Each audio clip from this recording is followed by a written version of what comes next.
Welcome to month 3 of the Hyperion block of the month. Today I am so excited we get to complete the center of the quilt. So let's go ahead and get our pieces cut and let's get started. So here are all of my cut pieces for month 3. In month 1 and month 2 we went over flying geese. So this month I'm going to go ahead and just make those. If you have any questions about them, let me know in the comments below. But I'm going to go make my geese from my B squares and my I squares, and I will be back. So here are my finished flying geese. I went ahead and I trimmed them to 2.5 by 4.5. So these we're gonna call unit 1s. We need 4 unit 1s, we need 1 A square, and we need 3 L squares. We're going to lay them out in this star pattern, and then we need 1 J square for the middle.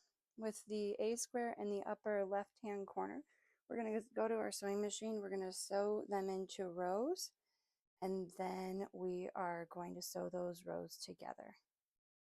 Here are my rows sewn together. And now we're going to sew those 2 seams to make our finished star. So here is our pressed star. We're going to trim that guy to 8.5 inches square, and we are going to label it unit 2. And then we're going to get moving on the block that kind of looks like a log cabin. So we are going to grab C and D. We need 1 of each of those, and then we are going to put a K rectangle on the end of C, and then we're going to put a K rectangle, well that was D, sorry. We're going to put one on the end of C, and then we're going to sew one on the end of D. So here are those units sewn together. We are going to call the shorter one, which was made up of C and K, we're going to call it unit 3A, and then D and K, we are going to call that unit 3B. We're going to set those aside for now, and we're going to grab our E rectangles, our F rectangles, and then the remainder of our L squares. So we're going to sew an L square to the end of E, and then an L square to the end of F. Here is our unit 4A, and this one was the E rectangle.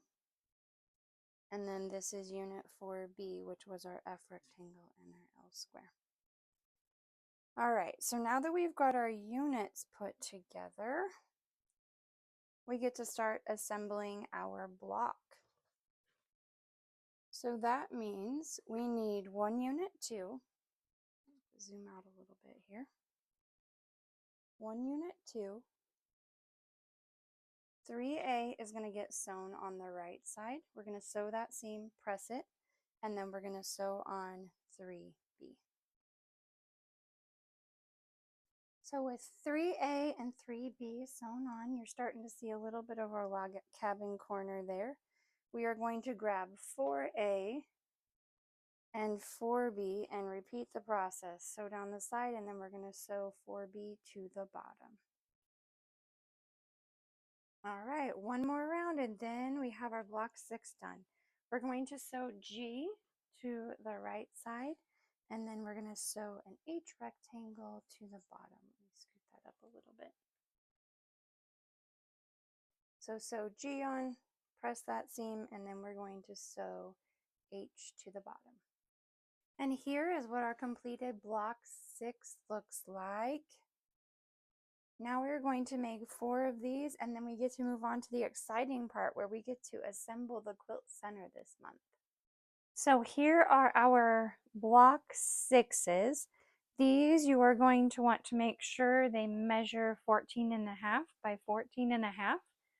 Next, we get to put them together to make the center. So we're going to grab one block 1, our 4 block 3s,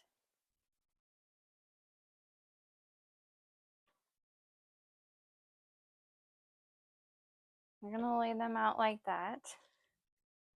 And then we are going to grab our 4 block 6s. We're going to sew those in the corner with that purple corner in the center towards block 1.